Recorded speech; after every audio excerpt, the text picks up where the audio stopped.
जय श्री राम। प्रिय मित्रों, आज सुनेंगे मंगलवार की व्रत कथा।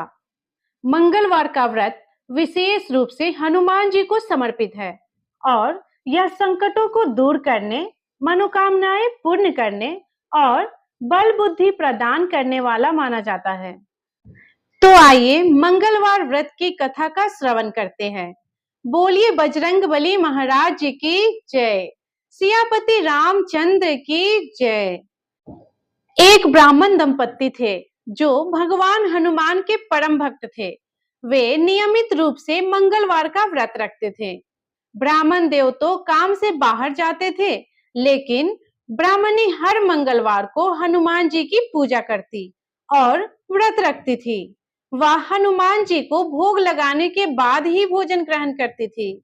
एक बार ब्राह्मणी ने सोचा कि जब तक वह हनुमान जी को भोग नहीं लगाएगी, तब तक वह कुछ नहीं खाएगी। उस दिन वह किसी कारणवश हनुमान जी को भोग नहीं लगा पाई। भूखी प्यासी वह शाम तक बैठी रही और अंततः भूख के मारे बेहोश हो गई। जब ब्राह्मण देव घर लौटे और अपनी पत्नी को बेहोश देखा, तो वह बहुत चिंतित हुए।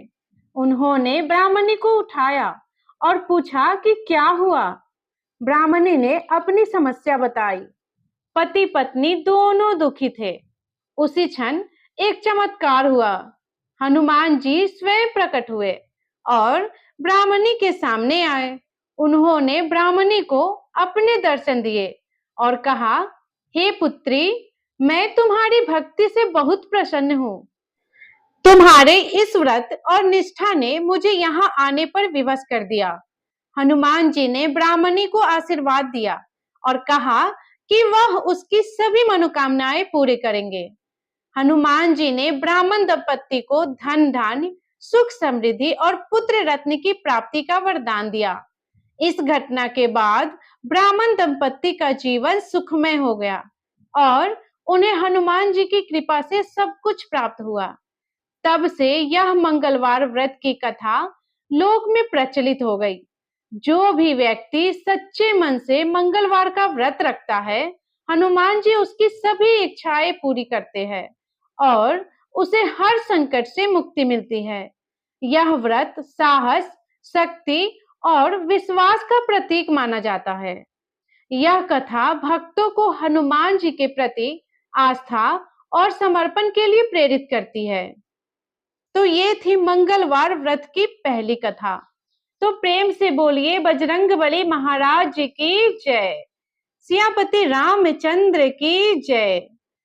तो प्रिय श्रोताओं, अब सुनेंगे मंगलवार व्रत की दूसरी कथा। किसी गांव में एक साहूकार अपने परिवार के साथ रहता था। साहूकार के दो बेटे थे, एक रमेश और दूसरा राघव। रमेश बड़ा बेटा था और उसकी पत्नी नंदिनी हनुमान जी के बहुत बड़ी भक्त थी। वे हर मंगलवार को हनुमान जी का व्रत रखती थी। साहूकार को यह बात बिल्कुल पसंद नहीं थी। वह पूजा पाठ में जरा भी विश्वास नहीं रखता था। वह अपनी बहू को यह सब करने के लिए मना करता रहता था। एक दिन मंगलवार के व्रत के बाद नंदिनी हनुमान जी के मंदिर गई।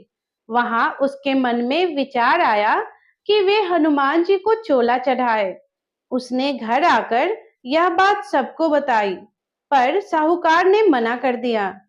परंतु हनुमान जी को चोला पहनाने के लिए नंदिनी ने अपने बचाए हुए कुछ पैसों से चुपचाप चोला खरीदकर हनुमान जी को चढ़ा दिया। कुछ दिन बाद यह बात साहूकार को पता चली। वह गुस्से से घर आया और उसने रमेश और नंदिनी को खूब डांट लगाया। वह घर से निकल जाने के लिए कहा। नंदिनी ने माफी मांगी, पर साहूकार नहीं माना और दोनों को घर से निकाल दिया। रमेश और नंदिनी गांव के बाहर एक झोपड़ी में रहने लगे, परंतु उनके पास कुछ खाने के लिए नहीं था। उस दिन दोनों भूखे ही सो गए। अगले दिन नंदिनी के मंगलवार का व्रत था। घर में खानों को कुछ नहीं था, इसीलिए रमेश ने व्रत रख लिया। शाम को दोनों हनुमान जी के मंदिर गए और मंदिर में जो प्रसाद मिला उससे उन्होंने व्रत खोला। रात को जब दोनों सो रहे थे, तो नंदिनी को हनुमान जी ने दर्शन दिए। और कहा, यहाँ से उत्तर दिशा में एक गांव है, उसमें गंगाराम नाम के सेठ जी के बंजर जमीन है, उस पर खेती करो। इतना कहकर हनुमान जी अंतर ध्यान हो गए। सुबह नंदिनी ने रमेश को यह बात बताई, पर उन्हें समझ नहीं आ रहा था कि बंजर जमीन पर खेती कैसे होगी। सुबह दोनों हनुमान जी का आदेश मानकर सेठ जी के घर पहुंच गए। रमेश ने उनसे बात की और कहा, सेठ जी, आप वह बंजर जमीन मुझे खेती करने के लिए दे दीजिए। मेरे पास देने को कुछ नहीं है, परंतु जो भी फसल होगी उसका आधा हिस्सा मैं आपको दे दूंगा। सेठ जी उसे समझाया कि वह जमीन सालों से बंजर पड़ी है, उसमें कुछ नहीं होगा। पर रमेश के विनती करने पर वे मान गए। रमेश ने उसी दिन से खेत को जोतना शुरू कर दिया। दिन रात मेहनत करने पर भी खेत की मिट्टी उपजाऊ नहीं हो पा रही थी।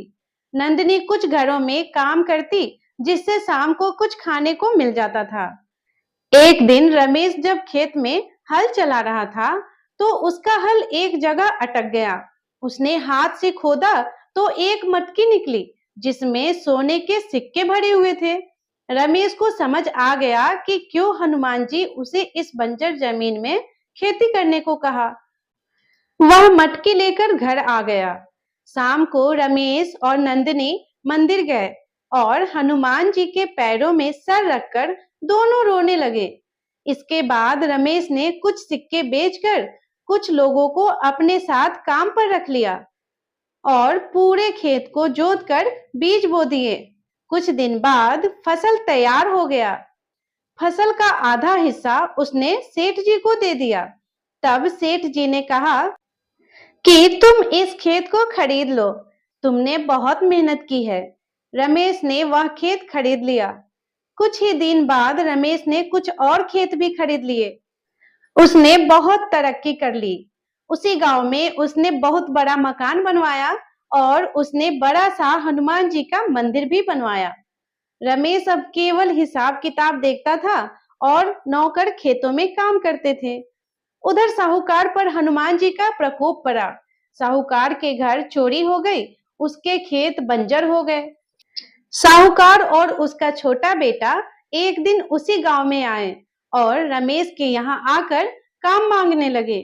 रमेश ने जब उन्हें देखा तो वह अपने पिताजी के पैर छुए। साहूकार ने उसे सब कुछ बताया। रमेश ने पूरे परिवार को अपने यहाँ रख लिया। तब से साहूकार और उसका पूरा परिवार मंगलवार का व्रत करने लगे। वह हनुमान जी के भक्ति में लग गए। हे बजरंगबली, जैसे आपने रमेश पर कृपा बनाए रखे, वैसे ही इस कहानी को सुनने और कहने वाले सभी भक्तों पर अपनी कृपा हमेशा बनाए रखना। तो प्रिय श्रोताओं, ये थी हनुमान जी की सच्ची कहानी। अगर आपको यह कहानी पसंद आई हो तो वीडियो को लाइक करें और अगर आप चैनल पे नए हैं तो चैनल को सब्सक्राइब करें, क्योंकि इसी तरह हर व्रत की कहानी और नई नई कहानी आपको इस चैनल पे सुनने को मिलेगा। और कमेंट में जय श्री राम लिखना बिल्कुल नहीं भूलिएगा। तो प्रेम से बोलिए बजरंगबली महाराज की जय, सियापति रामचंद्र की जय। धन्यवाद।